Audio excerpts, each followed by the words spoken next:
A 12ª edición do programa Panos Brancos contra a Droga chegou ao seu final. O proxecto busca concienciar aos adolescentes na importancia de ter unha vida saudable e evitar o consumo de drogas. Despois dun mes realizando diferentes actividades de concienciación, o programa puxo o seu final coa disputa do torneo en diferentes modalidades deportivas. Segundo a organización, a Federación Galega contra o Narcotráfico, esta edición volveu a ser un éxito. Así é, a verdade é que, bueno, a verdade é un éxito, sí, un éxito porque sempre que veñen os rapaces, a verdade é que é tremendamente divertidos, sobre todo que é o que pretendemos, divertirse practicando o deporte, e fomentar o deporte precisamente a través da diversión, e non tanto no espírito competitivo, que tamén evidentemente gusta ganar, pero máis o placer de practicar deporte por si mesmo, non?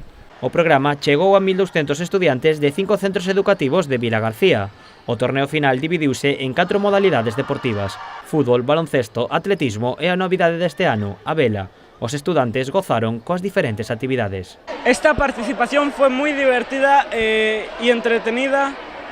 Lo pasé muy bien jugando al baloncesto. Pues muy divertida y nada, pues graciosa, divertida. Pues me lo pasé muy bien y... A ver, nos lo pasamos bien y pues estuvo moi bien el torneo. O obxectivo da organización é que os mozos aposten pola saúde e non polas drogas.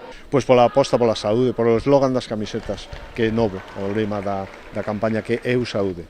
O meu compromiso, a miña aposta vital é apostar pola saúde e non por outros malos rollos. Esa é a idea.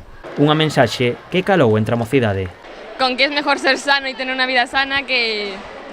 y estar en equipo. Que la gente tome zumitos en vez de alcohol y... Que la gente para estar sana no tome drogas y que se cuide. Que para estar saludable. Pues que no drogas y zumitos. Drogas no.